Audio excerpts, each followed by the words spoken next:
আপনি লাইটটা জ্বালান তো। আইপিএস এর চার্জ নেই। আমি তো কিছু দেখতে পাচ্ছি না। তখন মাথায় বুদ্ধি এলো, ভয় দেখায় আছে, তাই আস্তে করে পাশ কাটিয়ে দরজার কাছে চলে এলাম। আমার রুম, আমি ভালোভাবে চলতে পারবো বিদ্যুৎ না থাকায়। পা টিপে টিপে আস্তে আস্তে করে তার পেছনে চলে এলাম। ফু দিয়ে তারিনের চুলগুলি এলোমেলো করে দিচ্ছি। নাদিম ভাইয়া, আপনার ফোনের লাইটটা জ্বালান তো। আমি কোনো কথা বলছি না। কি হলো, কথা বলছেন না কেন? আমি নিশ্চুপ হয়ে তার পিছু পিছু যাচ্ছি খাটের দিকে। আপনি কথা বলছেন না কেন? আমি পেছন থেকে ফু দিয়ে আবার চুলগুলি এলোমেলো করে দিচ্ছি। কে পেছনে? নাদিম ভাইয়া, আপনি কোথায়? আর কথা বলছেন না কেন? আপনি ভয় দেখাচ্ছেন, তাই না? আমি তো বুঝতে পেরেছি। আমি নিশ্চুপ হয়ে তার পেছনে আছি। কিভাবে ভয় দেখানো যায়? আর একটু এগিয়ে গেল, আমিও পিছু পিছু চলে গেলাম, কিন্তু খুব সাবধানে যাচ্ছি যেন বুঝতে না পারে। হঠাৎ তারিনের জুতার সাথে পা লেগে পড়ে যায়। তারিনকে নিয়ে বিছানার উপরে। তারিন জোরে চিৎকার দিবে, তখন মুখটা হাত দিয়ে চেপে ধরলাম। তখন মেসেজ এলো ফোনে। ফোনটা বিছানায় আছে, সেটার আলোতে একটু আলো ছড়িয়ে পড়লো। আমি হাত দিয়ে ডিপ লাইটটি জ্বালালাম। সেটার আলোতে দেখতে পেলাম তারিনের রাগী চেহারা। আমি ইচ্ছে করে তাকে আমার উপরে ফেলে দেই। তারিন আমার উপর থেকে উঠে যেতে লাগলো। তখন ভাগ্যের কারণে তার ওড়নাটা আমার হাতের সাথে লেগে আছে। মনে হচ্ছে আমি ওড়না ধরে আছি। তারিন উঠতে চেষ্টা করছে, কিন্তু উঠতে পারছে না। আরো রেগে যায় তারিন। আল্লাহ জানে কি হবে এখন। হাতের সাথে ওড়নাটা লেগে যায়, সেটা হাত দিয়ে ছাড়িয়ে দিলে তখন তারিন উঠে পড়লো। কিছু বলতে যাব, তখন তারিন বলে উঠলো। আমি তারিনের আগে বলে ফেললাম, সত্যি আমি ইচ্ছে করে আপনাকে নিয়ে পড়ে যাইনি। হ্যাঁ, এখন তো বলবেন আমি ইচ্ছে করে কিছু করিনি। সত্যি বলছি। চুপ করেন। আপনার মতলব কি আমি বুঝতে পেরেছি। একজন মেয়েকে এরকম করে ফাঁদে ফেলে এরকম একটা জঘন্য কাজ করতে পারলেন, আমি ভাবতে পারিনি। ছি ছি ছি। সত্যি বলছি। আমি চুপ, একদম চুপ। হ্যাঁ, নিজেকে কি মনে করেন? আপনি চাইলে সব করতে পারেন, কিন্তু সব মেয়েকে না। আপনার যদি এত ইচ্ছে করে আমাকে ভোগ করার, তাহলে আমাকে বিয়ে করে ভোগ করেন। আপনার যদি লোভ থেকে থাকে আমার শরীরের প্রতি, তাহলে আমাকে বিয়ে করে আপনার ইচ্ছে মতো যা খুশি তাই করতে পারেন। কিন্তু না, সেটা করবেন না। কারণ এক ফল আর কয়দিন খাবেন? আপনাদের মতো ছেলেদের তো এক ফল খেতে ইচ্ছে করে না বারে বারে। আপনাদের তো চাই প্রতিদিন একটা করে নতুন করে ফল। কিন্তু বিয়ে করলে তো সেটা করতে পারবেন না। তাই কাউকে ফাঁদে ফেলে ঠিক মতো অভিনয় করে আর কিছু টাকা দেবে, আর তারপর বলবে এই টাকাটা রাখো, কেউ যেন জানতে না পারে। এরকম একটা জঘন্য কাজ করে কিছু টাকা দিলে সব শেষ হয়? অসম্ভব। এটা কখনো হতে পারে না। কিছু টাকার বিনিময়ে এরকম জঘন্য কাজ করে আর সেটা কিছু টাকার বিনিময়ে দিয়ে দেয়। আমি কি বলবো, কিছুই করার নেই। আমি শুধু তারিনের কথাগুলি শুনে যাচ্ছি। আবার তারিন বলল, আমি জানি আপনাদের মতো ছেলেরা আব্বা আম্মার সামনে ও পরিবারের সামনে নিজেকে ভালো উপস্থাপন করে, যাতে ফ্যামিলি ও আব্বা আম্মা কিছু বুঝতে না পারে। আপনাদের মতো ছেলেরা নিজের ভালো রূপটি সবার সামনে উপস্থাপন করে দেখায় আমি ভালো। কিন্তু তারা এটা জানে না যে এই ভালো মানুষটির কালো মুখোশ পরা আছে, যারা প্রতিনিয়ত একটা মেয়েকে টাকার বিনিময় কিংবা কাজের কিংবা সাহায্যের নামে জিনিস দেখিয়ে এই নোংরা জঘন্য কাজ করে। আপনার যদি এত শখ হয় তাহলে যান এই পতিতার কাছে। আপনার যদি এত শখ হয় তাহলে যান ওই পতিতার কাছে, গিয়ে সব মনের আশা মিটিয়ে আসেন। আর কি বলবো আপনাদের, জানি এটা বলে লাভ নেই। আপনাদের তো অভ্যাস হয়ে গেছে কারো কারো দিনে কিংবা রাতের অন্ধকারে কোনো মেয়ের বুকের ওড়না সরিয়ে নিতে। আপনারা একটুও চিন্তা করেন না যে আপনাদেরও তো মা বোন আছে। যদি তাদের সাথে একই রূপ হতো তাহলে কি আপনি সমাজে মুখ দেখাতে পারতেন? না, কখনো পারতেন না। আর আপনি বলছেন আমি ইচ্ছে করে কাজটা করিনি। ঠিক আছে, মেনে নিলাম ইচ্ছে করে কাজটা করিনি, কিন্তু কেন আমার পেছনে এলেন? এতে কি ইচ্ছে করে কাজটা করেননি? আমি কিছু বুঝতে পারছি না। শুধু ইচ্ছে করছে। কি করলে সে বিশ্বাস করবে আমি এটা ইচ্ছে করে করিনি? তা কি প্রমাণ আছে যে তাকে দেখাবো যে আমি ইচ্ছে করে করিনি? তখন আবার তারিন বলতে শুরু করলো, জানি এটার উত্তর নাই আপনার কাছে, কারণ আপনার কোনো কথা নাই বলার। আপনি হয়তো জানেন না যে একটা মেয়ে তার আসল সম্পদ কি। একটা মেয়ের আসল সম্পদ হলো তার ইজ্জত, তার রূপ ও দেহ। এই ইজ্জত আর এই দেহ শুধু তাকে দিবে সে হলো তার স্বামী। তার এই দেহ ভোগ তো সে করবে, যাকে বিবাহ করবে। তাকে সব বদলিয়ে দেবে, কিন্তু আপনাদের মতো ছেলেদের জন্য সেটা হয়ে ওঠে না। কোনো ফাঁদে পড়ে নিজের অনিচ্ছা থাকা সত্ত্বে নিজের শরীর বিলিয়ে দেয় আপনাদের মতো ছেলেদের জন্য। তাদের কি ইচ্ছে করে না যে তার এই সম্পদ শুধু স্বামীকে দিয়ে দিতে, যেন তার স্বামীকে জোর গলায় বলতে পারে এই সম্পদটুকু শুধু স্বামীর জন্য রাখে? কিন্তু আপনাদের মতো ছেলেদের কারণে সেটা আর বলা হয়ে ওঠে না। কোনো কারণে যদি কেউ খারাপ কথায় গালি দেয়, তখন সে কি বলবে তার কোনো জবাব নাই, কারণ সে জবাবটা যে অনেক আগেই হারিয়ে ফেলেছে শুধু আপনাদের মতো ছেলেদের কারণে। শুধু এইটুকু জেনে রাখুন, একটা মেয়ের সবচেয়ে বড় সম্পদ হলো তার ইজ্জত আর দেহ। যদি সেটা হারিয়ে ফেলে, সে কখনো জোর গলায় বলতে পারবে না কখনো আমি সতী নারী। কথাটা বলে তারিন রুম থেকে দৌড়ে চলে গেল কাঁদতে কাঁদতে। আমি তাকে কয়েকবার ডাক দিলাম, কিন্তু তারিন থামলো না। কিছু করার নেই, সব দোষ তো আমার। খুব খারাপ লাগছে কথাগুলি শুনে। আসলে কি আমার কোনো মতলব ছিল? বুঝতে পারছি না কেন এরকম হলো। আমি কি আসলে মামুনি আর পরিবারের কাছে ভালো ব্যবহার করি নিজেকে ভালো বলে প্রমাণ করার জন্য? কেমন জানি হয়ে গেলাম, বুঝতে পারলাম না। কথা আছে না, এমন কিছু করো না যে নিজেকে নিজের কাছে অপমানিত হয়। আমি তো ইচ্ছে করে করিনি, একটু দুষ্টমি আর ভয় দেখানোর জন্য করেছি। কিন্তু এরকম একটা কাজ ঘটে যাবে আমি ভাবতে পারি। কোনো কিছু করতে হলে আগে নিজেকে ভাবতে হবে। আমার আর ঘরে থাকতে মন চাইছে না। আমি ছাদের দিকে চলে গেলাম। কিছুক্ষণ পর আমি ছাদে চলে এলাম। মনটা খুব খারাপ হয়ে আছে। আকাশটা অন্ধকার হয়ে আছে, একটা তারা ছাড়া কোনো তারা দেখা যাচ্ছে না। আমি কি সত্যি খারাপ? তারিন যে বললো আমি নাকি মামুনি আর পরিবারের সামনে নিজেকে ভালো ব্যবহার উপস্থাপনা করি। ছাদে ভালো লাগছে না, আর কারো ভালো লাগবে না, কারণ এরকম অপমান হওয়ার পরে কার বা মনটা ভালো থাকে। তখন ফোনটা বেজে উঠলো। ফোনটা বের করে দেখি সাইম ফোন করেছে। তখন ফোনটা রিসিভ করে বললাম, হ্যালো। কি রে দোস্ত, কেমন আছিস? ভালো না। কেন, কি হয়েছে? একটা ঘটনা ঘটে গেছে। কি হয়েছে ঘুরে বলতো। আজ বিদ্যুৎ ছিল না, তখন তারিন আমার রুমে এলো। ঘরটা অন্ধকার ছিল, তাই আমি একটু ভয় দেখানোর জন্য তারিনের পিছনে গিয়ে দাঁড়ালাম। তারপর তারিন কয়েকবার ডাক দিয়েছিল আমি কথা বলবো, তখন চুপ করে থাকলাম। ও সামনে এগোতে লাগলো, আমিও চুপি চুপি করে পিছু পিছু এগোতে লাগলাম। একটু এগোতেই হঠাৎ তারিনের জুতার সাথে লেগে যায়। তারপর দুজনে পড়ে যায় খাতে। তারপর আমার হাতের সাথে ওর ওড়নাটা লেগে যায়। এটা নিয়ে অনেক কথা বলেছে। আমি নাকি মামুনি আর পরিবারের কাছে ভালো ব্যবহার করি দেখানোর জন্য। আমি নাকি কোনো মতলব নিয়ে তার সাথে এরকম করেছি। আমি নাকি তার দেহকে পছন্দ করি, এরকম অনেক কথা বলেছে। এরকম কাজ করা ভালো হয়নি, আর মন খারাপ করিস না, সব ঠিক হয়ে যাবে। তারিন হয়তো সব জানে না তাই। কিন্তু আমি নাকি তার দেহকে লোভ করেছি। কথাটা শুনে খুব খারাপ লেগেছে। আরে আল্লাহ, তুই সব জানি। আল্লাহ সব জানে। শোন, মন খারাপ করিস না, রুমে গিয়ে শুয়ে থাক, সবকিছু ঠিক হয়ে যাবে। ভাই, ফোনটা কেটে দিলাম। তারপর কিছুক্ষণ দাঁড়িয়ে রইলাম ছাদে। মনে হচ্ছে কেউ ছাদে আছে। আমি ছাদে চারদিকে একবার ঘুরে দেখলাম। অন্ধকারের জন্য কিছু দেখা যাচ্ছে না, তবুও আপচা আপচা আলোতে কিছু দেখা যাচ্ছে। তো ছাদের শেষ প্রান্তে কিছু দেখা যাচ্ছে না। একবার মনে হলো কাছে এগিয়ে যাই, কিন্তু কি মনে করে আর গেলাম না। কিছুক্ষণ থাকার পর আর ভালো লাগলো না, তাই আবার ছাদে চলে এলাম। সিঁড়ি দিয়ে নেমে আসার সময় একটু কান্নার আওয়াজ শুনতে পেলাম। আমি দৌড়ে ছাদে চলে গেলাম, কিন্তু কিছু নেই। আবারও চারদিকে ঘুরে তাকিয়ে দেখলাম, কিন্তু কোথাও কেউ নেই। আবার রুমের দিকে চলে এলাম। রুমে এসে শুয়ে পড়লাম। সকালে অফিসে যাওয়ার জন্য রেডি হচ্ছি। মামুনি একবার একে গেছে খাবার খাওয়ার জন্য, কিন্তু আমি যাইনি। অফিসে যাওয়ার জন্য রওনা দিলাম, নিজে চলে এলাম। তখন ছোট মা বলল, নাদিম খাবি না? আমি ছোট মার দিকে একবার তাকালাম, আমার দিকে তাকিয়ে আছে। তারিনী তাকে তাকালাম, দেখি চোখটা বাঁকা করে তাকিয়ে আছে। না ছোট মা, আজ খেতে ইচ্ছে করছে না। কেন, শরীর খারাপ? না, শরীর খারাপ না, তাহলে এমনি মানুষকে দেখাচ্ছি যে আমি ভালো। কি বললি তুই? কিছু বুঝতে পারলাম না। ও, কিন্তু অফিস তো আরো 40 মিনিট সময় আছে।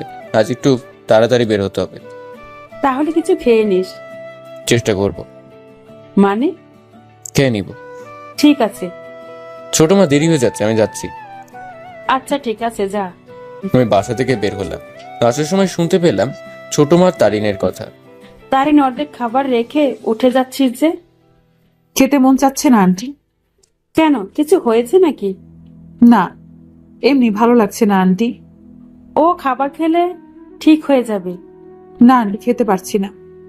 কথাটা বলে চলে যেতে লাগলো। আমিও চলে এলাম। গাড়িতে বসে আছি। গেটের ভিতর ইঁদুর দৌড়াদৌড়ি করছে ক্ষুধার কারণে। এত সকালে কোনো রেস্টুরেন্ট খোলা পাওয়া যাবে না, কি করা যায় এখন বুঝতে পারছি না। এদিকে তারিনের কথা আমার মাথাটা শেষ করে দিচ্ছে, আর অন্যদিকে ক্ষুধার জন্য খারাপ লাগছে। কিছুক্ষণ দেরি করে রেস্টুরেন্টের দিকে রওনা দিলাম, যদি কোনো দোকান খোলা পাওয়া যায়। ভাগ্য ভালো একটা রেস্টুরেন্ট খোলা আছে। রেস্টুরেন্ট থেকে সকালের খাবার খেয়ে নিলাম, তারপর অফিস চলে এলাম। অফিসে বসে আছি, তখন কথাটা মনে পড়ে ভাবতে লাগলাম কিভাবে প্রতিশোধ নেওয়া যায়। আমি নাকি তার শরীরের জন্য কাজটা করেছি। মনে মনে প্রতিশোধ নেওয়ার প্ল্যান করলাম। রাতে বাসায় এসে খাবার খেয়ে ছাদে চলে গেলাম। ছাদে গিয়ে দেখি তারিন ফোনে কার সাথে কথা বলছে। আমার উপস্থিতি বুঝতে গেলে পিছনের দিকে তাকালাম, দেখে যে আমি দাঁড়িয়ে আছি। তখন ফোনটা কেটে দিল। আমি আর দেরি না করে ছাদ থেকে চলে এলাম রুমে। এভাবে চলতে থাকে কিছুদিন। কয়েকদিন পর আবার আগের মতো কথা বলা শুরু হলো। মনের ভিতর তবুও প্রতিশোধ দেওয়ার রাস্তা খুঁজে বের করার চেষ্টা চালিয়ে যেতে লাগলাম। এভাবে চলতে থাকলো কিছুদিন। এদিকে তারিনের পরীক্ষা চলে আসছে, মানে এইচএসসি ফাইনাল পরীক্ষার সামনে। এখন আর তেমন কথা হয় না প্রথমকার মতো, তবু একটু একটু কথা হয় মাঝে মাঝে। তারিন এখন স্টাডি নিয়ে খুব বেশি, তাই আগের মতো কথা হয় না। কেমন জানি খুব খারাপ লাগে, কিন্তু প্রতিশোধ নিতে হবে আমার। এরকম অপমান সহ্য করতে পারছি না। ঘুম থেকে উঠে বিছানার উপর একটা চিরকুট পেলাম। ভাবতে লাগলাম কে রেখে গেল আমার রুমে। দরজার দিকে তাকালাম, দেখি দরজা লক করা আছে। তাহলে এটা এখানে কে রেখে গেল বুঝতে পারছি না। ভূত বা পরি রেখে যায়নি তো এটা? শরীরের লোম শিউরে উঠলো, একটু সাহস এলো মনের ভেতর। যদি ভূত বা পরি হতো তাহলে তো আমাকে তাদের সাথে নিয়ে যেতে পারতো। এত কিছু ভাববার চাইতে চিরকুটটি খুলে দেখলেই তো হয়। তাড়াতাড়ি করে চিরকুটের কাছে গেলাম, চিরকুটটি হাতে নিলাম। খুলতে খুব ভয় করছে। কি লেখা আছে চিরকুটের ভেতর? কিছুক্ষণ চিরকুটটি হাতে নিয়ে বসে রইলাম। কি লেখা আছে চিরকুটের ভেতর? কে রেখে গেল আর কেন দিবে বুঝতে পারছি না। চিরকুটটি খুলে অবাক হলাম। চিরকুটে লেখা, জানি না আমি কোনো অপরাধ করেছি কিনা, কিন্তু তবুও ক্ষমা চেয়ে নিচ্ছি। আপনি হয়তো জানেন একটা মেয়ের কাছে তার বড় সম্পদ হলো তার ইজ্জত। আর এই সম্পদের উপর যদি কেউ ইচ্ছে বা অনিচ্ছা থাকা সত্ত্বেও যদি কেউ তার ইজ্জতের উপর ক্ষতি করে, তখন যে কোনো নারী সহ্য করবে না। তেমনি আমিও পারিনি। আমি জানি না তখন কি কথা বলেছি আপনাকে। তখন আমি সহ্য করতে পারিনি, তাই অনেক কিছু বলেছি। আমার মাথা তখন কাজ করছিল না। আর কোনো মেয়ে পারবে না তখন নিজেকে কন্ট্রোল করতে, সেরকম আমিও পারিনি নিজেকে কন্ট্রোল করতে। বেশি কিছু বলতে চাই না। আমি আপনাদের বাসা থেকে চলে যাচ্ছি। আমি পরীক্ষা দিয়ে হোস্টেল থেকে পরীক্ষা দিব। ভালো থাকবেন। পারলে আমাকে ক্ষমা করে দিন। চিরকুটটি পরে তাড়াতাড়ি করে উঠে ফ্রেশ হলাম। তারপর তাড়াতাড়ি করে ড্রয়িং রুমে চলে এলাম। মামনির মুখটা কেমন জানি শুকনো লাগছে। কি হয়েছে বুঝতে পারলাম না। কিছু হয়েছে মামনি? আমার কথাটা শুনে মামনি চমকে উঠলো। এরকম করে চমকে গেল কেন? কিছু একটা হয়েছে। কি হলো মামনি, কথা বলছে না কেন? কি হয়েছে? তারিন চলে যাচ্ছে। মামনির কথাটা শুনে বোঝা যাচ্ছে নতুন বউ বাপের বাড়ি যাচ্ছে রাগ করে। কখন আর আসবে না। কোথায়? তুই জানিস না? মামনির কথাটা শুনে মনে হচ্ছে তারিনের সাথে আমি সংসার করছি। কেমনে জানবো? আমি কি তার সাথে সংসার করছি যে জানবো? কিছু বলবি? মামনি, আপনি কি তারিনের জন্য অন্য জগতে চলে গেছেন যে কিছু শুনতে পাচ্ছে না? যে কিছু বলবি? কিছু না মামনি। ও, জানিস কত করে বলছি কিছু হয়েছে কিনা, কিন্তু বলে কিচ্ছু হয়নি। সেদিন বলেছিল তার সাথে বলে খুব খারাপ আচরণ করেছে কেউ, তাই সে থাকবে না। ও মা, বলে কি? সে কথা বলছে, মাথাটা ঘুরাচ্ছে, কিন্তু নামটা তো বলেনি। যাক বাবা, বাঁচা গেল। নাহলে ছোট মা আমাকে যে কি করতো সেটা আল্লাহ ছাড়া কেউ জানে না। কারণ ছোট মা মেয়েদের অসম্মান করা একদম পছন্দ করে না। তাও আবার এই বাড়ির সবার মন জয় করেছে। এখন তো বুঝতে পারছেন কি হবে। কেন, কি হয়েছে? বলেছে কি? না, কিছু বলেনি, শুধু বলেছিল তার সাথে খুব খারাপ ব্যবহার করেছে। সেটা তারিন বলতে পারছে না। তাহলে দেখ কি হয়েছে তার সাথে, যেটা বলতে পারছে না। ও, কি হয়েছে এমন যে বলতে পারছে না? তেমন তো কিছু হয়নি, শুধু ওড়নাটা হাতের সাথে লেগে যায় সে। তাছাড়া তেমন কিছু ঘটেনি তারিনের সাথে। আর আমি তো ইচ্ছে করে কিছু করিনি তারিনকে। কি হয়েছে তুই কি ভাবিস? মামুনের কথাটা শুনে চমকে উঠলাম। আমি কিছু করিনি। কি হয়েছে তোর? এমন কথা বললি কেন এখন? কিছু না, একটা কথা মনে বেরো গেছে তাই আর কি। কিছু কি লুকালি? মামুনি তো বেশ পুলিশের মতো কথা বলছে। পেট থেকে সব কথা বের করার জন্য পয়েন্ট নিয়ে কথা বলছে। মামুনি পারবেন না তেমন কিছু বের করা। কি হলো? কি ভাবছিস? কিছু না মামুনি। তারিন কোথায়? তারিনের রুমে ব্যাগ গুছিয়ে বের হবে। মানে আজ বাড়িতে ফিরে যাবে? হুম, কত করে বললাম কি হয়েছে বল, আমি সেটা দেখছি, কিন্তু না, সেটা বলছে না। তারিন যাবে না। মানে কি বলছিস তুই? মানে বলছি এই বাড়িতে থাক, তারিন কোথাও যাবে না। সত্যি বলছিস? জানিস খুব ভালো মেয়ে, রান্নায় তো কোনো কথাই নাই। হুম, এই একটা জিনিস তো খুব ভালো লাগে, তাছাড়া কিছুই ভালো লাগে। হুম। 1 বছর বেশি হয়ে গেল মেয়েটা থেকে গেল, কি হলো বুঝতে পারলাম না, হঠাৎ চলে যাবে কেন? যাবে না। কি বলছিস তুই? বলছি তারিন যাবে না বাসা থেকে। পাগল নাকি তুই? পাগল কেন হবো, যা বলছি ঠিক বলছি। ও তো কারো কথা শুনছে না। তারিনের রুমে চলেন। শুনবে না তোর কথা। আগে চলেন। মামুনি আর আমি তারিনের রুমে চলে এলাম। দেখি চোখের কোণে আর ব্যাগ গোছাচ্ছে। আমাদের দেখে তারিন চোখের পানি মুছে ফেললো। আমাদের দিকে তাকিয়ে আবার গ্যাস গোছাতে লাগলো। কোথায় যাচ্ছে? কি হলো বলেন? বেশি কথা বলবো না আমি। মামুনি তখন বলল, ওকে যেতে দে নাদিম। বাড়িতে ফিরে যাচ্ছি। কেন? সেটা সে জানে। আপনি যাবেন না। আমি যাব। পরীক্ষার আগে যেতে পারবেন না। আমি হোস্টেল থেকে পরীক্ষা দেব। বেশি কথা না বলে যেটা বলছি সেটা হবে। আমি যাব। বেশি কথা শুনতে চাই না। আর আমি যেন ফিরে এসে আপনাকে দেখি। আন্টি, আমার এই ইট পাথরের দালান কোঠাতে ভালো লাগছে না। কি হয়েছে সেটা বল, দেখবি হালকা হতে পারবি। কিছু হয়নি আন্টি। তাহলে কি করবি এখন? যাবি কি যাবি না? বুঝতে পারছি না আন্টি, আমার একদম ভালো লাগছে না। তুই তো সব জানিস নাদিম কেমন, যেটা বলে সেটা করে। কি করব এখন? তোর ইচ্ছা। আন্টি, আমাকে একটু একলা থাকতে দিন। ঠিক আছে, আমি চলে যাচ্ছি, তুই একা একা ভাব কি করবি। মামুনি রুম থেকে বের হয়ে গেল। আমি কান পেতে শুনতে লাগলাম কি করে। তারিন কান্না করছে আর বলছে, আমি কি করব আল্লাহ, আমার কারণে এ বাড়ির ছেলে ঠিকমতো খাওয়া দাওয়া করছে না। আমি কি করব বলো আল্লাহ? আমি তো ইচ্ছা করে সেগুলো কিছু করিনি। তুমি বলো, কোনো মেয়ে কি পারবে তার ইজ্জতের উপর ক্ষতি করলে সে কি চুপ করে সহ্য করবে বলো? আমি তো সেরকম করেছি। আমি কি অপরাধ করেছি তুমি বলে দাও। ব্লা ব্লা। আমি বুঝতে পারলাম কাজ হয়ে গেছে আর তারিন বাসায় যাবে না। এখন গিয়ে একটু ঘুম দেওয়া যায়। রুমে এসে শুয়ে পড়লাম। ফোনটা বের করে মেসেজ দিলাম তারিনকে, বিকেলে ছাদে আসবে। মেসেজ দিয়ে কিছুক্ষণ অপেক্ষা করলাম রিপ্লাই আসে কিনা, কিন্তু কোনো রিপ্লাই নাই। আমি আর দেরি না করে ঘুমিয়ে পড়লাম। আজ শুক্রবার, তাই ঘুমিয়ে পড়লাম, জুম্মার নামাজ পড়তে হবে। ঘুম থেকে উঠে গোসল করে মসজিদের দিকে রওনা দিলাম। নামাজ পড়ে এসে খাওয়া দাওয়া করলাম। দুপুরে একটু ল্যাপটপে ভার্সিটি গেম খেলতে লাগলাম। গেম খেলতে খেলতে কয়েক ঘন্টা কেটে গেল। ফোনে মেসেজ আসলো, আপনি কই? আমি তো ছাদে আছি। আমি তাড়াতাড়ি করে উঠে ফ্রেশ হয়ে ছাদে চলে এলাম। আমি ছাদে গিয়ে অবাক হলাম। কি দেখছি আমি? সত্যি কি আমি তারিনকে দেখছি? বাহ, শ্যামলা কালো মেয়েটিকে বেশ দারুণ লাগছে। অনেক সুন্দর লাগছে তারিনকে। মাঝে মাঝে অসম্ভব সুন্দর লাগে তারিনকে। নীল শাড়ি পরেছে, সাথে ম্যাচিং করা কানের দুল। কি আর বলবো, মেয়েদের সাজগোজ করে কারোর সামনে চলে এলে যে কারো ভালো লাগা কাজ করবে, সেরকম আমারও কাজ করছে বুঝতে বাকি রইল না। জানি না এই ভালো লাগা, এই ভালোবাসা নাকি আবেগ। সেই স্টেশন থেকে বোঝার চেষ্টা করে আসছি বুঝতে, কিন্তু না, কিছু বুঝতে পারিনি। মেয়েটি অন্যদিকে তাকিয়ে আছে। হয়তো মেয়েটার স্বামী কে হবে জানি না, কিন্তু যেই হোক না কেন সে অনেক ভালো একটা বউ পাবে। যাক সে কথা, সে বিষয়ে কথা না বলাই ভালো। আমি তারিনের কাছে গিয়ে দাঁড়ালাম। কিছু সেকেন্ড পার হয়ে গেল, দাঁড়িয়ে আছি, কিছু বলছে না। তার মানে আমি যে ছাদে এসেছি সেটা খেয়াল নেই। আমি তখন তারিনকে বললাম, কি দেখছেন অমন করে তাকিয়ে? কথা বলছে না। তার মানে সে কোনো কিছু গভীর মনোযোগ দিয়ে ভাবছে, বোঝা যাচ্ছে। আমার কথাটা শুনে একটু চমকে উঠলো। আর কোনো কিছু চিন্তা করলে, তখন যদি কেউ কিছু বললে যে কেউ চমকে উঠবে, সেরকম তারিনও চমকে ওঠে। আরে কথা বলছে না কেন ম্যাডাম? কি করব আমি? কি বলবো আমি মানে?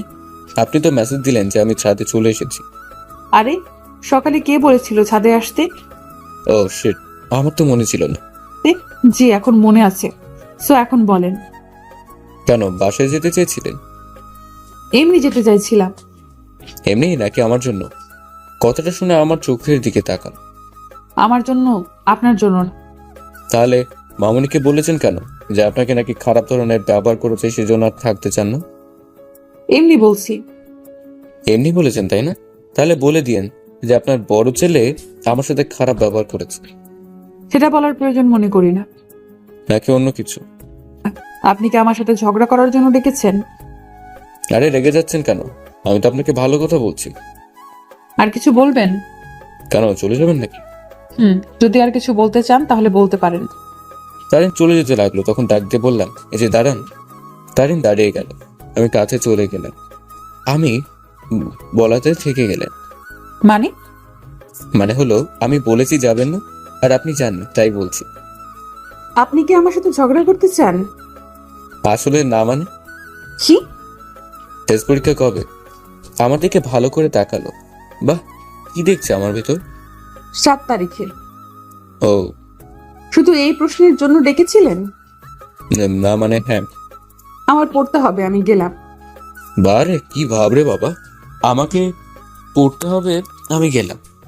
আচ্ছা, এই মেয়েরা এত পড়াশোনা করে কেন? সারাদিন শুধু বই নিয়ে পড়াশোনা, পাগল হয়ে যাবে কয়দিন পর। এই যে মিস্টার, কি ভাবছেন? পাগল হবেন কয়দিন পর, তাই ভাবতেছি। কি বললেন? পাগল হব কয়দিন পর? কি বলছে আপনাকে? কিছু না, আর কেউ বলেনি। যান, অভিশাপ দিবে না পড়লে। যত সব ফালতু মার্কা কথাবার্তা। দাঁত বের করে হাসে, আবার যত সব গাধা মার্কা পোলাপান। কথা বলে রেগে 4000+ ভোল্ট হয়ে চলে গেল। জানি হঠাৎ করে তারিনকে ইচ্ছা না থাকা সত্ত্বেও রাগিয়ে ফেলি। আমি পিছন ফিরে ইট পাথরের ঘরগুলি দেখতে লাগলাম, হাসি দিলাম কিছু কথা মনে করে। তখন আবার চিৎকার শুনতে পেলাম। আরে কিছু হয়নি, এ চিৎকার হলো। আমি সেজন্য চিৎকার দিয়ে বলে গেল, আবার ফাজিলের মতো দাঁত বের করে হাসে। আমি তারিনের দিকে তাকিয়ে 32 পাটি দাঁত বের করে দিলাম, আর একবার হাসি। আরো রেগে চলে গেল। বাহ, দারুণ কাজ করলাম। কি বলতে এসেছিলাম আর কি বলে ফেললাম। আমি সন্ধ্যার সময় রুমে চলে এলাম। রুমে এসে শুয়ে ল্যাপটপ নিয়ে বসলাম। সে চিরচেনা আমার best game vice city game. Laptop on করে একটু শুয়ে পড়তেই টেবিলের উপর একটা কাগজ দেখতে পেলাম। তা আবার কাগজের উপর কলম দিয়ে রেখেছে, মনে হচ্ছে একটু আগে লিখেছে, কারণ টেবিলে কোনো কিছু ছিল না। তখন ছাদে যাওয়ার সময় লক্ষ্য করেছি। আমি টেবিলের কাছে চলে এলাম। কাগজের লেখাটা দেখে মাথা গরম হয়ে যাচ্ছে, আবার হাসি পাচ্ছে। লেখাটা কাগজে লেখা আছে বড় বড় করে লেখা, ফাজিল মার্কা পোলাপান, দাঁতগুলি ভালো করে ব্রাশ করবে যাতে হাসি দিলে গন্ধ না বের হয়, ফাজিল ছেলে। লেখাটা পড়ে আমি হাতটা মুখের সামনে এনে হা করলাম। কই না তো, গন্ধ বেরোচ্ছে না। দেখি আয়নার কাছে গিয়ে দেখি তাদের কি অবস্থা। আমি ড্রেসিং টেবিলের কাছে এসে আয়নার সামনে আগে 32 পাটি দাঁত বের করে একটা হাসি দিলাম। না, গন্ধ তো বের হয় নাই। দাঁতগুলি বিস্কি দিয়ে দেখছি দাঁত ব্রাশ করতে হবে নাকি। না, করতে হবে না, দাঁত তো স্বর্ণের মতো ঝমকালো দেখছে। আবার দাঁত বের করে দেখছি ভালো করে, তখন হাসির শব্দ শুনতে পেলাম। আমি পিছন ফিরে তাকিয়ে দেখি তারিন হাসি দিয়ে তারিনের রুমে চলে গেল। আমি একটু লজ্জা পেলাম, নিজে নিজে আবার কি যেন ভেবে হেসে উঠলাম। তারপর আর গেম খেললাম না, ল্যাপটপ অফ করে শুয়ে পড়লাম। সকালে খাবার খেয়ে অফিসে চলে গেলাম। আবার আগের মতো হয়ে গেল হাসি খুশি। ছোট মা জিজ্ঞেস করেছিল তারিনের সাথে কিছু হয়েছিল নাকি, পর আমি বলতে থেকে গেল। আমি ছোট মাকে মিথ্যে বলে এড়িয়ে গেলাম। এভাবে চলতে থাকে দিন। ধীরে ধীরে চলতে চলতে থাকলো সময়, আর তারিনের আর খুশির পরীক্ষা এসে গেল। সময়টা কেমন জানি চোখের পলকে কেটে গেল। প্রতিদিন সকালে খাবার খেয়ে অফিসে যাওয়া, আর সন্ধ্যায় বাসায় এসে ফ্রেশ হয়ে একটু রেস্ট নিয়ে রাতে ছাদে গিয়ে জ্যোৎস্না দেখা, মাঝে মাঝে খুশি আর তারিনের সাথে দুষ্টুমি করা, ঝগড়া করা। অনেক ভালো বন্ধু হয়ে উঠেছি, ক্লোজ হয়ে গেছি এখন। এটাই হচ্ছে প্রত্যহ রুটিন। এভাবে দিন কাটতে থাকে। এদিকে উশিরা তারিনের পরীক্ষা এসে গেল। এদিকে ছোট মার বামুনি আমার বিয়ে নিয়ে নিয়ে কান ঝালাপালা করে দিচ্ছে। আমার কোনো পছন্দের কোনো মেয়ে আছে কিনা। আমি কিছু না বলে চলে আসি তাদের সামনে থেকে, কারণ বলবো তাদের কিছু বলার মতো নাই। কলেজ থাকতে থাকতে একজনকে পছন্দ হয়েছিল, পরে প্রপোজ করার আগেই জানতে পারলাম সে নাকি অন্য কাউকে পছন্দ করে। তার কাউকে পছন্দ করলে সেটা ভালো লাগা বলে কাটিয়ে দিতাম। এভাবে চলতে থাকে দিন। কিন্তু বামুনি আর ছোট মা উঠে পড়ে লেগেছে আমার পিছনে। রাতে শুয়েছি, তখন বামুনি আর ছোট মা আমার রুমে চলে এলো। আমি একবার তাদের দিকে তাকিয়ে আবার ল্যাপটপে গেম খেলতে লাগলাম। জানি কি বলতে আসছে। ছোট মার মামুনি দুজনই আমার পাশে বসে গেল। এত বড় হয়েছিস তাও বাচ্চাদের মতো গেম খেলিস? আমি ছোট মার কথা শুনে তাকালাম মুখের দিকে, কিছু বললাম না। আর কি বলবো, কিছু বলার মতো নেই। গেম খেলা আমার অভ্যাস, তারপর ভাইস সিটি পেস, আর ফোনে তো ক্ল্যাশ অফ ক্ল্যান গেম আর সিওসি গেম খুব ভালো লাগে। কি রে, গেম খেলা অফ রাখ এখন? আমি গেমের স্ক্রিনের উপর দিকে তাকিয়ে বললাম, ছোট মা, এক কথা কতবার জিজ্ঞেস করছেন বলেন তো? সেটা বলে দিলে তো আমি আর তোর ছোট মা তারে বিরক্ত করতাম না। আব্বু বলে দাও তো, কোনো পছন্দ মেয়ে আছে নাকি? বলে দে বাজান। মামনি, কত বারবার বলবো আমি এখন বিয়ে করব না। আর বিয়ে মানে স্বাধীনতাহীন জীবনযাপন করা। আর বিয়ে করে কোনো প্যারাতে পড়তে চাই না। দেখছি আপু কি বলে তোর ছেলে। ছোট মার হাসা দেখে শরীর জ্বলে যাচ্ছে। পাগলের মতো কথাবার্তা। মামনি, আমি সুস্থ মস্তিষ্ক মানুষ, সো নো ম্যাট। ছোট মার রাগ উঠছে, কিন্তু হাসবেন না। ওকে, এখন বল। নাই নাই নাই। বাজান আসতে বল। না, আমি ধীরে কথা বলতে পারি না। ঠিক আছে। আমি জানি তোর কোনো পছন্দের মানুষ নাই, কারণ যদি থাকতে তাহলে আমাদের বলতি বা একদিন নিয়ে আসতি। তাহলে তো জিজ্ঞেস করছেন কেন? ওকে, গেম খেল, মাথা ঠান্ডা হবে। বলে দুজন চলে গেল। সারাক্ষণ শুধু বিয়ে বিয়ে করে চালাচ্ছে। যাক বাবা, বাঁচা গেল। আমি আর গেম খেললাম না, ল্যাপটপ অফ করে শুয়ে পড়লাম।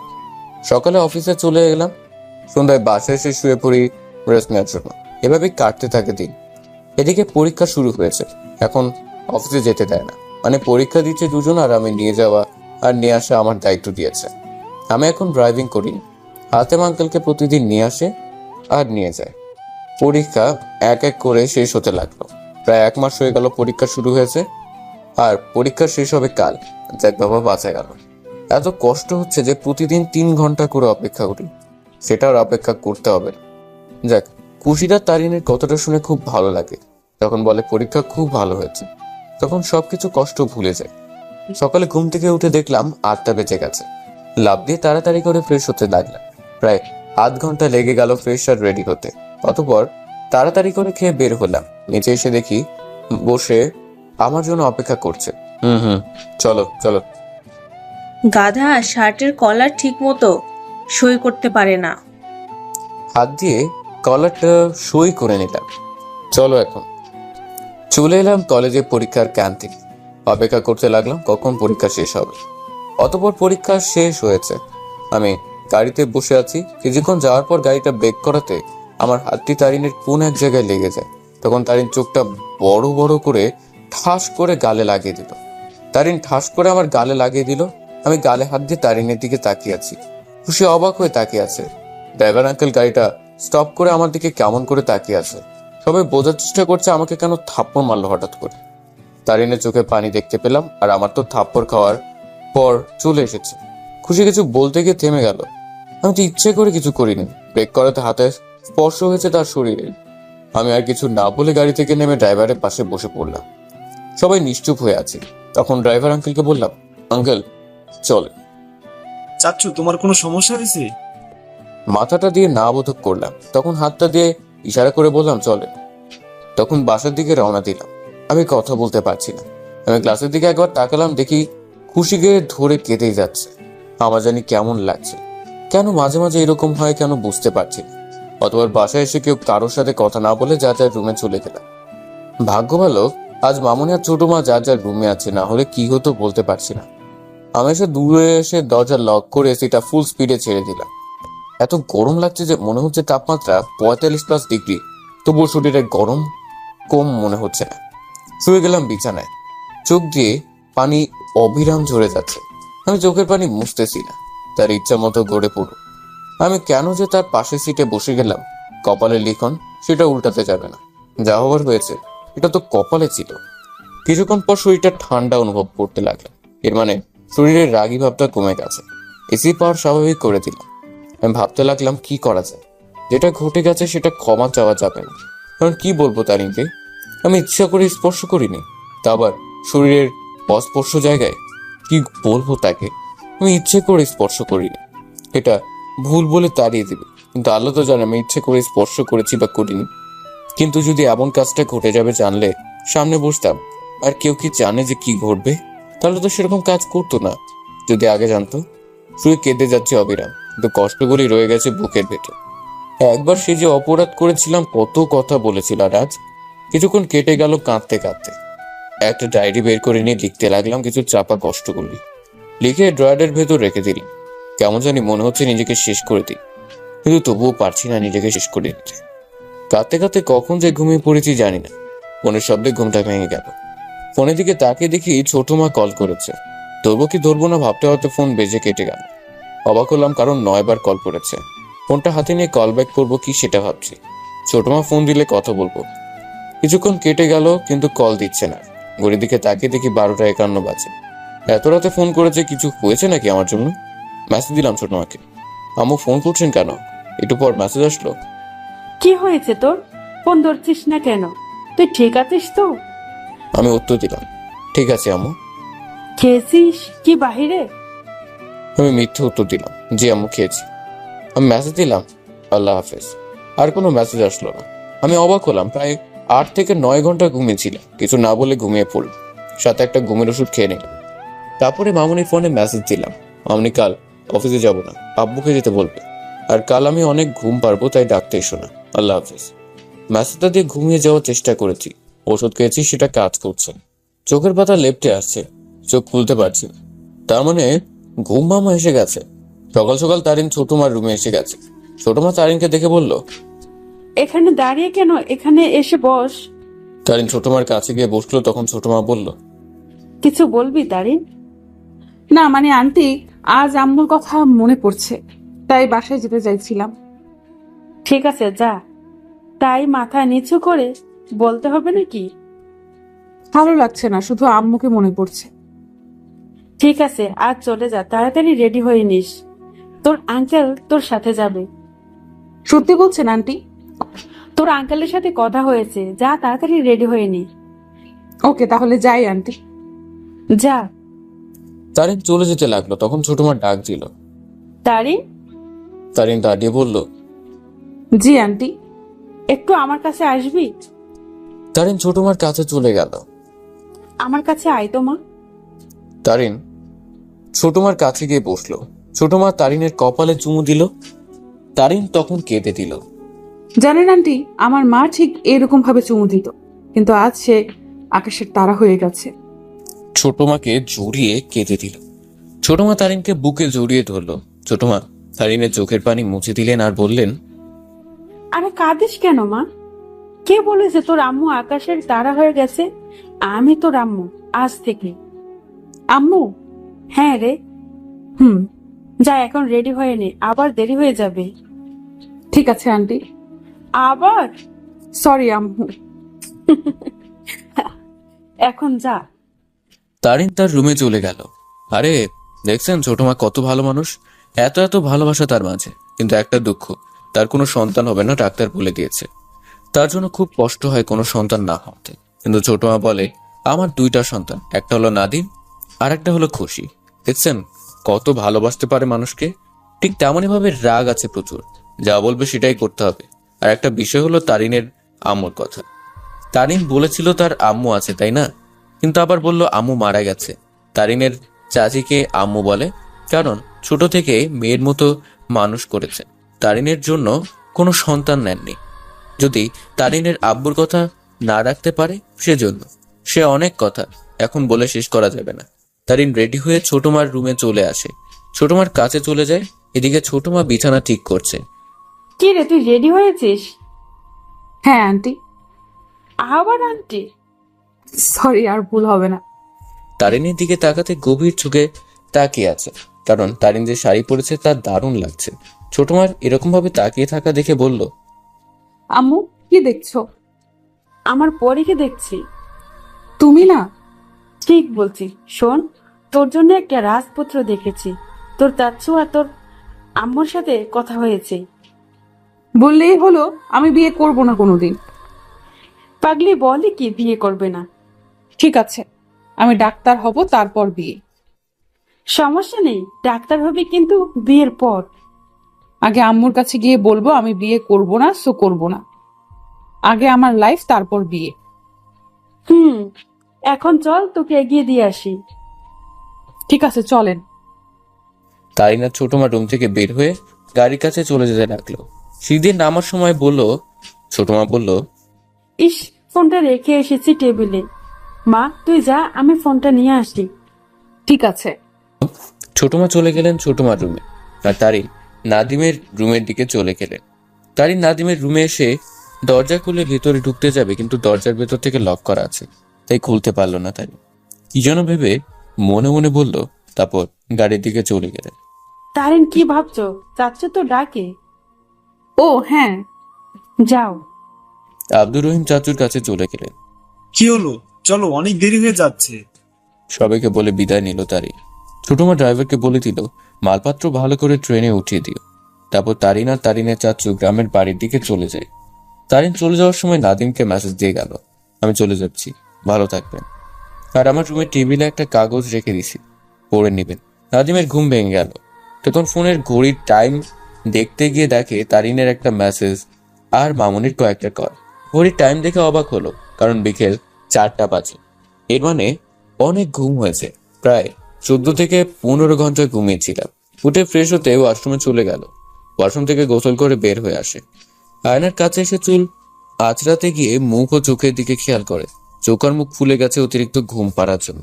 তারপর সাজগোজ করে ছাদের দিকে চলে গেলাম। আরে ভাবছেন যে সারা রাত খাবার খাইনি, আবার সকালের খাবার খাইনি, আবার দুপুরের খাবার খাইনি, কিন্তু মামনি আর ছোট মা কিছু বলেনি। আরে নিষেধ আছে নাদিমের, দরজা লক করে ঘুমিয়ে গেলে ডাকা যাবে না, যদি না খেয়ে ঘুমিয়ে যায় তবুও ডাকা যাবে না।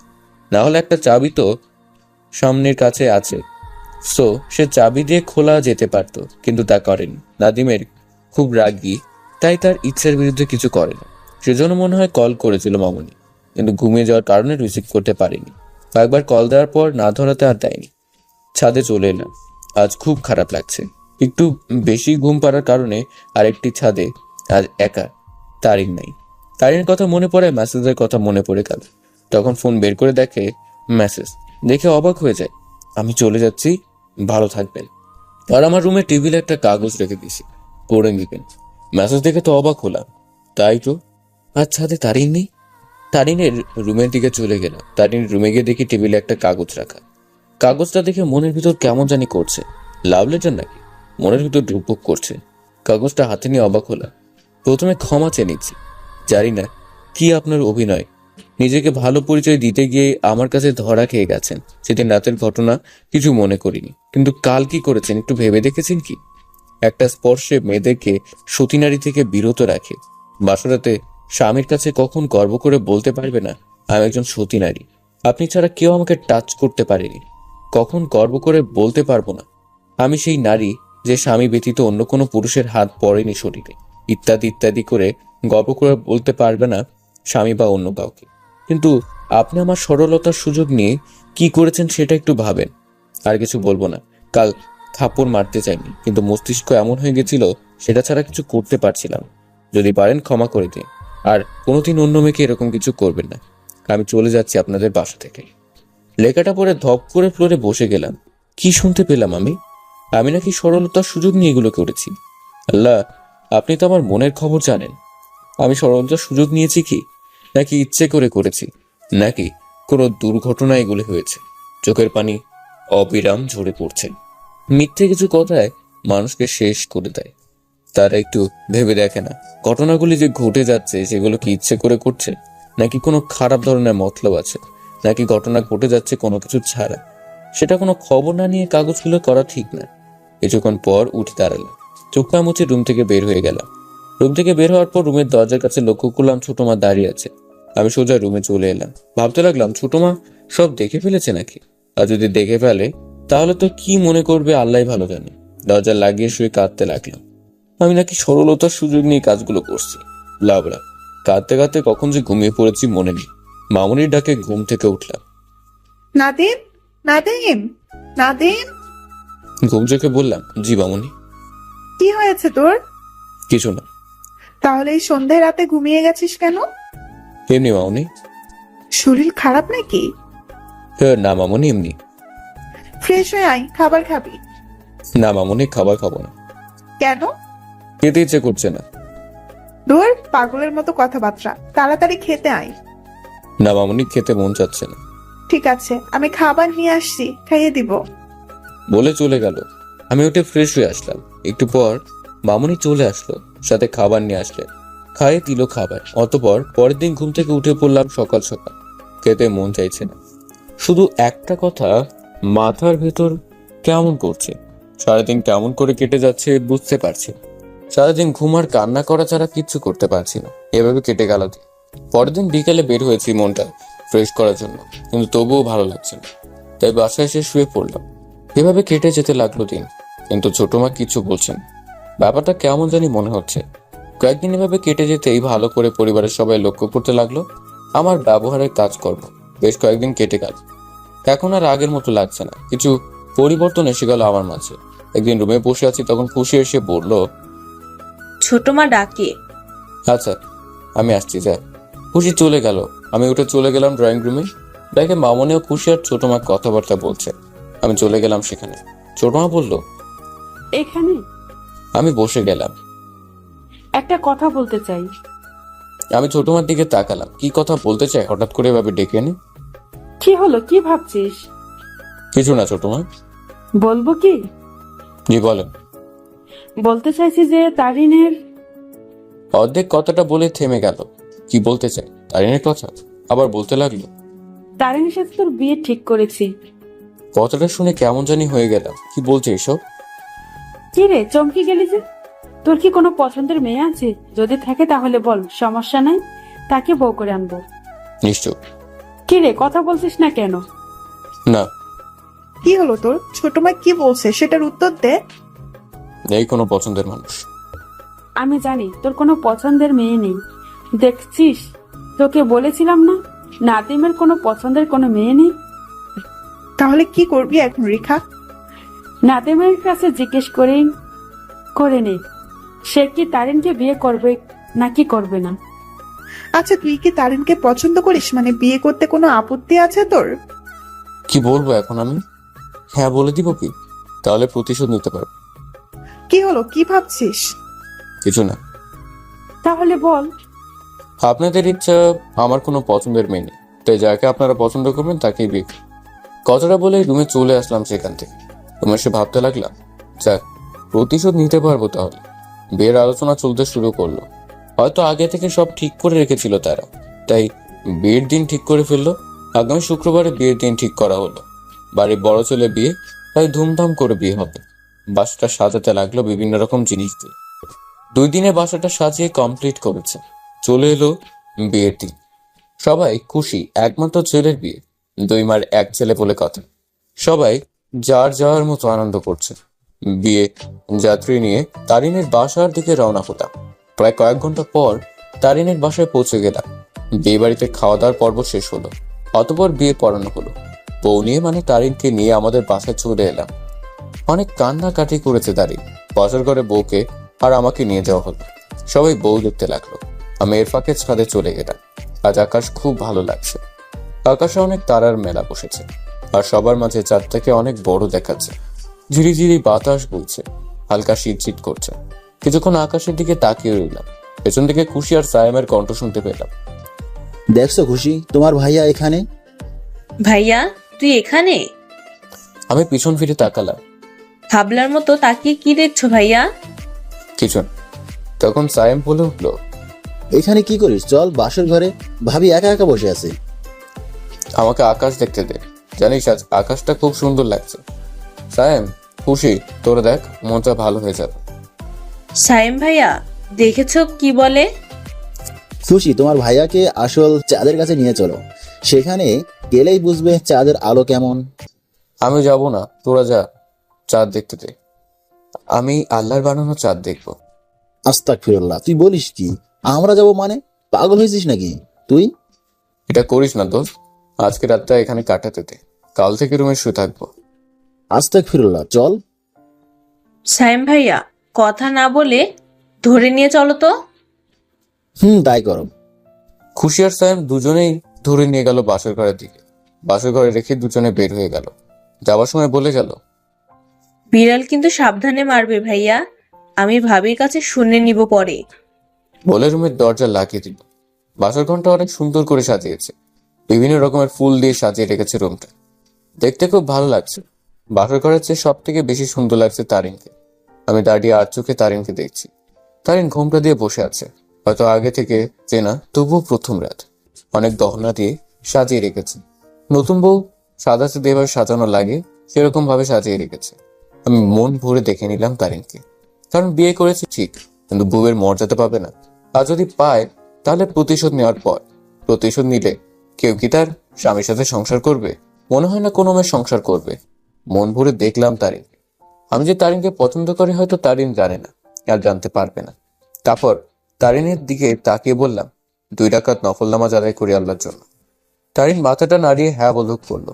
এর মানে সে নামাজ পড়বে। আমি আবার বললাম, আমার সাথে সাথে আসো, ওযু করে আসি। জি, আপনি ওয়াশরুমে যান, আমি আসছি। যাক বাবা, কথা তাহলে বের হলো মুখ থেকে। আমি ওয়াশরুমে চলে গেলাম। আয়নার পিছনে তারিন আসছে। দুজনে অজু করে এসে 2টা জায়নামাজ বিছিয়ে নামাজ পড়লাম। আমি আগে, আমার পিছনে তারিন নামাজ পড়ছে। আমি নামাজের সালাম ফিরিয়ে আল্লাহর কাছে 2 হাত তুলে দোয়া করলাম। দোয়া শেষে জায়নামাজ রেখে দিলাম। তারপর তারিন বিছানায় গিয়ে বসে গেল ঘোমটা দিয়ে। আমি বিছানার কাছে যেতে লাগলাম। বুকের হার্টবিট বেড়ে যাচ্ছে। কি করব এখন? প্রতিশোধ নিব নাকি স্ত্রীর মর্যাদা দিব?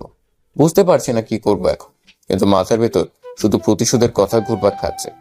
আমি গিয়ে বিছানার কাছে চলে এলাম। তখন খাট থেকে নেমে তারিনের চুল দিয়ে আমার পা মুছে দিল।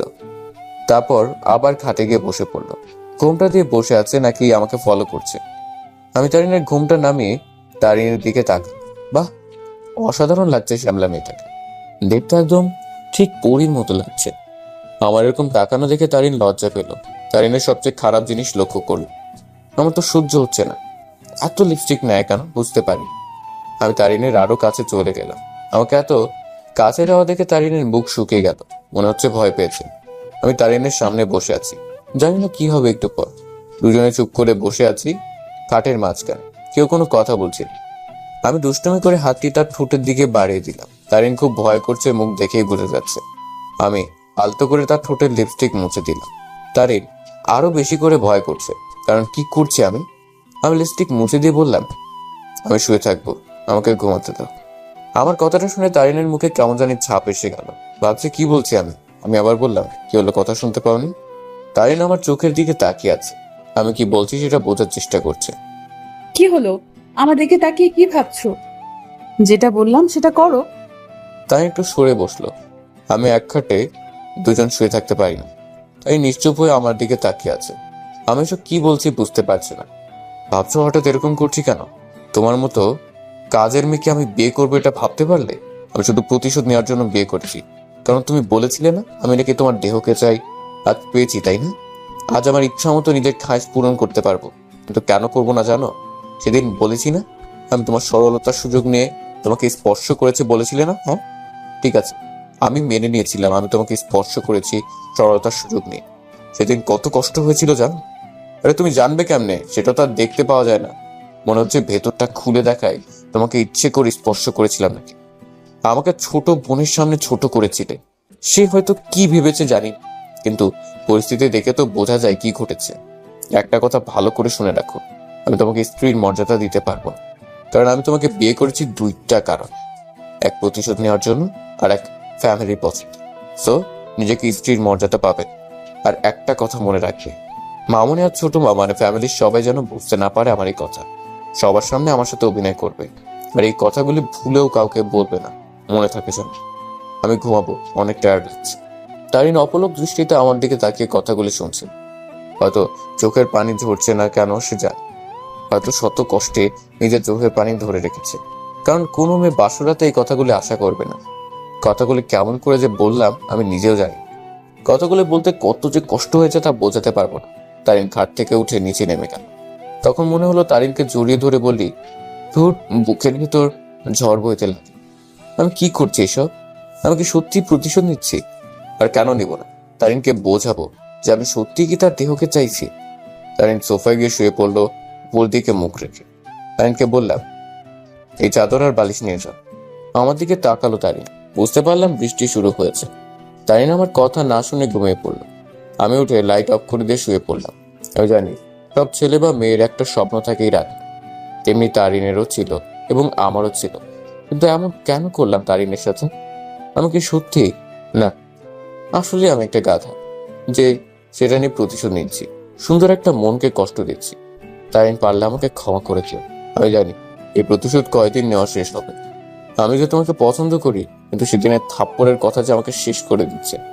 আমি জানি না ভুল করছি নাকি ঠিক করছি। তারিন পারলে কোনোদিন ক্ষমা করে দিও। কেন জানি আজ ঘুম আসছে না চোখে। চোখের পানি মুছে তারিনের দিকে তাকালাম।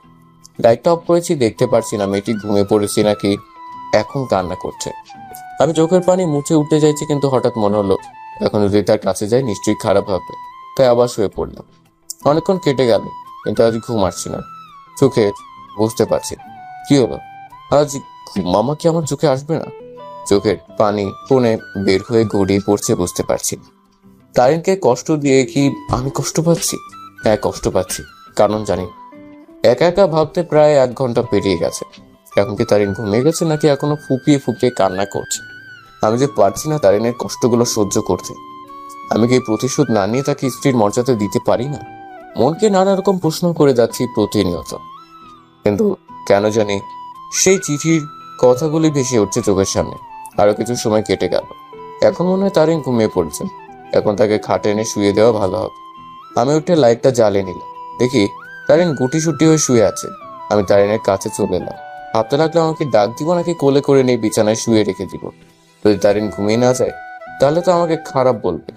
আমি আবার খাটের কাছে চলে এলাম। খাটের উপর বসে গেলাম। কি করি এখন? তারিনকে কি সোফায় ঘুমিয়ে রাত কাটিয়ে দিব?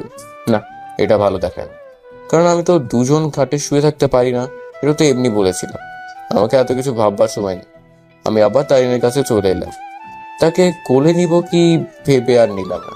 দাঁড়িয়ে রইলাম, ভাবতে লাগলাম আমি এখন কি করি। আমি তো ইসলামের নিয়ম অনুযায়ী তারিনের স্বামী, তাকে স্পর্শ করা আমার অধিকার আছে।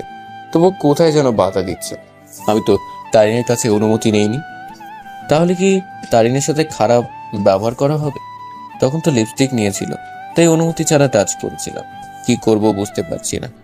সবকিছু ভেবে তারিনকে কোলে তুলে নিয়ে খাটের দিকে গেলাম। অনেক সুন্দর লাগছে তারিনকে। কেঁদেছে, তার দাগ রয়ে গেছে গালে। আমি তারিনকে বিছানার উপর শুয়ে দিলাম। তারপর চাদরটা তারিনের উপর দিয়ে দিলাম। কিছুক্ষণ তারিনের মুখের দিকে তাকিয়ে মন ভরে দেখলাম। হয়তো এভাবে আমাকে দেখতে হবে, কারণ স্ত্রী মর্যাদা দিতে পারবো না। ক্ষমা করে দিও তারিন। চোখের পানি মুছে টেবিলে ডায়েরিটা নিয়ে বসে গেলাম। হাতে কলম দিয়ে বসে আছি, কি লিখবো এখন। কলমটা হাতে নিয়ে ভাবতে থাকলাম। ডায়েরিটা যখন লিখতে যাব তখন মনে হলো লাইটটা অফ করলে ভালো হবে, এতে তারিন ভালোভাবে ঘুমাতে পারবে। আমি গিয়ে লাইট অফ করে দিলাম। তারপর টেবিলে এসে টেবিলের পড়ার লাইট জ্বালিয়ে লিখতে লাগলাম। লেখা শেষ করে তারিনের দিকে তাকালাম। আবছা আলো, মানে টেবিলের যে আলো চলছে সেটার আলো ছড়িয়ে পড়েছে। ডায়েরিটা ড্রয়ারে রেখে দিলাম। আমি এসে বিছানায় শুয়ে পড়লাম। এক বিছানায় শুয়ে আছে দুজন। ভয় করছি, যদি নিজের অজান্তে স্পর্শ লেগে যায় ভয় করছে। জানি আমার অধিকার আছে, আর সব স্বামীর অধিকার আছে তার স্ত্রীকে টাচ করা। আমি তারিনের কিছুটা দূরত্ব বজায় রাখলাম যাতে স্পর্শ না লেগে যায়।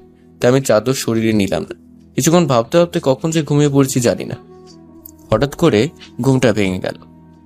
ঘড়ির দিকে তাকিয়ে দেখি 2:52 বাজে, এর মানে 8 ঘন্টা ঘুমিয়ে আবার ভেঙে গেছে। তখন দেখি তারিন আমার বাহুতে, আমার বুকের মাঝে ঘুমিয়ে গেছে। আমি তো অবাক হলাম। আমি তো দূরত্ব বজায় রেখে ঘুমিয়েছিলাম। কিভাবে আমার বুকের মাঝে তারিন? আমি তো খুব টেনশনে পড়ে গেলাম। আমি কি তাকে জড়িয়ে ধরে ঘুমিয়েছি নাকি তারিন আমার বুকের মাঝে এসে ঘুমিয়ে পড়েছে? কিছু বুঝতে পারছি না। কি ঘটে যাচ্ছে আমার সাথে? আমি তারিনকে বুকের মাঝ থেকে সরিয়ে দিতে চেষ্টা করলাম, কিন্তু এমনভাবে জড়িয়ে ধরে ঘুমিয়েছে তাকে আমার কাছ থেকে সরিয়ে দিতে পারছি না। যদি জোর করে সরিয়ে দিই তাহলে তো তারিনের ঘুমটা ভেঙে যাবে, তাই জোর করলাম না। আমাকে ক্ষমা করে দিও তারিন। আমি ইচ্ছে করে জড়িয়ে ধরিনি। জানি না কেমন করে আমার বুকের ভেতর চলে এসেছে, জানি না। আমি তারিনের চুলে চুমু দিতে যাবো ভাবছি, ভাবতে ভাবতে তারিন আরো আমাকে ভালো করে জড়িয়ে ধরলো। আমার সারা শরীর ঘেমে যাচ্ছে। প্রতিটি পুরুষের এরকম হবে, কারণ সব পুরুষের পুরুষত্ব নামক জিনিস আছে, সেটা কন্ট্রোল করা সম্ভব না। কিন্তু আমি যে তারিনকে বলে দিয়েছি আমি তোমাকে স্ত্রীর মর্যাদা দিব না, কিন্তু যদি ভুলে সেটা হয়ে যায় তাহলে তারিনের সামনে দাঁড়াতে পারবো না। আমি শরীর ঘেমে যাচ্ছে তারিনের স্পর্শে, নিজেকে কন্ট্রোল করতে পারছি না। আল্লাহ, আপনি আমাকে সহ্য করার ক্ষমতা দিন, তা না হলে আমি যে তারিনের সামনে দাঁড়াতে পারবো না। আমাকে সেভ করো আল্লাহ। এগুলো বলতে বলতে কখন যে ঘুমিয়ে পড়েছি জানি না। কারো স্পর্শে ঘুমটা ভেঙে যায়। চোখটা খুলে দেখি তারিন আমার মাথাটা বিলিয়ে দিচ্ছে। আমার দিকে তাকে মিষ্টি হাসি দিয়ে বলল, জান্নাতে যাবেন। আমি ঘুম ঘুম চোখে বলে দিলাম, হ্যাঁ যাবো। তুমি যাবে না? হ্যাঁ যাব। তাহলে উঠে অজু করে তাহাজ্জুদের নামাজ পড়ে আল্লাহর কাছে চেয়ে নিন। ঠিক আছে, তুমি চলে যাও, সাথে আমাকে নিয়ে যাও। মিষ্টি হাসি দিয়ে বলল, সেজন্যই বলছি আল্লাহর কাছে দুজন মোনাজাত করে চেয়ে নেই। তুমি চেয়ে নাও, আমার খুব ঘুম পাচ্ছে। তুমি যখন জান্নাতে যাও তখন আমাকে নিয়ে যাও। আবারও তারিন মিষ্টি হাসি দিয়ে বলল, অবশ্যই আমি যদি জান্নাতে যাই ইনশাআল্লাহ তখন আপনাকে নিয়ে যাব। তাহলে আমি ঘুমিয়ে যাই, তুমি যখন যাবে তখন আমাকে সাথে করে নিয়ে যাও। মিষ্টি হাসি দিয়ে তারিন বলল, ঠিক আছে, ঘুমিয়ে যান।